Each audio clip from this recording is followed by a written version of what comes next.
Let me start by welcoming you to the course. My name is Brian Yearling. I'm an instructional technology coach and coordinator and advocate. And I'm really glad that you're here to learn more about the role that technology plays in supporting teaching and learning. In this course, we're going to focus on modification, or how technology can modify learning tasks to offer students a deeper learning experience. Let me share a little bit more about what you're going to learn as you go through this course.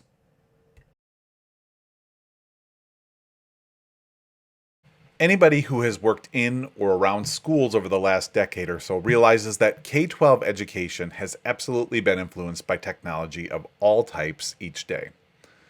Educational technology was a booming market pre-pandemic for K-12 education as well as post-secondary education. But what we have seen as a result of that pandemic has been nothing short of overwhelming as it relates to educational technology purchases, implementations, and the uses in the educational space. According to some research done by the EdTech Evidence Exchange that was released in March of 21, rough estimates of educational technology spending in K-12 before the pandemic ranged from about $26 billion to $41 billion per year. The pandemic will obviously increase that spending dramatically. In fact, the EdTech Evidence Exchange believes that that spending will increase beyond the $50 billion mark per year. In another study, roughly 86% of schools provided some sort of personal computing device to students to support their learning. So the reality that we face in education is that the question has really shifted. What used to be the question of whether we should use technology to support learning has now centered to a different question. How do we best utilize that technology to support our learners? As you go through this course or any of the courses in the series, it's important for you to understand a foundational belief to the ideas that are presented. Teachers are always greater and more powerful and far more important than any technology we put in front of students. Good teaching cannot and should not be replaced by technology. This is a course centered on supporting educators and helping each of them to better understand how to use the tools available to them to make the best learning experiences possible for students. It is clear to us that learning is a deeply personal endeavor. Learners have to be invested in order to learn, and teachers support learners by focusing on what those learners need, by creating relationships, and then creating customized conditions that are really ideal for each student. This course steps in to begin to outline how the tech tools can best be utilized by teachers to support and promote that learning. Technology is a modern, flexible, and powerful tool, and it's found its way into our classrooms because it's found its way into every aspect of our lives. I'm sorry to say, but that ship has sailed. Technology is a part of our everyday landscape, and teachers cannot simply overlook the potential that technology has to support truly deep learning opportunities for students. But the magic of learning still centers heavily on the relationships between students and their teachers, and the skill of the educator to create a just right learning condition for every learner. Technology simply supports those goals.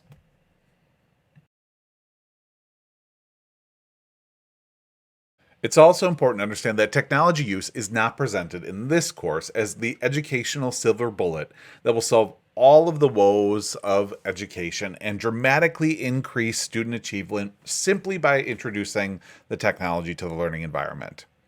Learning happens because students do the hard work of thinking and constructing meaning.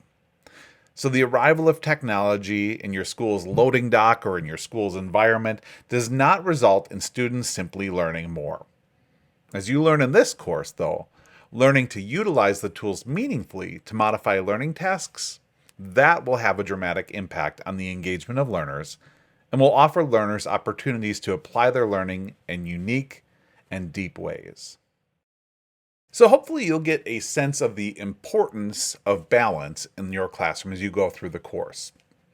Technology obviously has its place in the classroom, But there's also instances where technology should be avoided, where it doesn't help us achieve the learning outcomes, or maybe it becomes a distraction to students. Through what we learn in this course, a skillful practitioner will begin to understand why they choose the tools that they use to achieve the learning outcomes that they're ultimately aiming for in their classroom. And while balance is essential, it's also important to note that avoiding technology in the classrooms today really is problematic for achieving our end goal. Our job is to prepare students for the world that they enter outside of our classrooms. And by simply avoiding technology, or by choosing to just use technology only for the consumption of content that we want our students to learn, we really create a time warp in our classrooms that is inconsistent with the world our students face today and beyond as it relates to meaningfully using technology in their lives. Technology is not optional in the classroom. Deciding when to use it really well in your classroom is something that we'll spend a lot of time learning about in this class. I hope you're starting to get a sense of some of our primary course goals. But if I were to sum it up simply, it would be this. This course is aimed at helping educators find that sweet spot for technology use where they can ultimately achieve their instructional goals while meaningfully engaging their students and really using the technology well to support deep learning for every student. In this course, we're going to help you identify why educators should utilize technology to support teaching and learning in a modern classroom. We're also going to offer a model that any educator could use to begin a really common sense evaluation of when the technology use is truly of quality and how it can best be utilized to support learning. And then we want to help educators determine when's the right time to utilize the tech to take learning deeper, and when's the time to eliminate it because it simply is a distraction. I'm so thankful for your investment of time as we think about a really super-powered digital classroom and what it can and should look like. Thanks for joining us.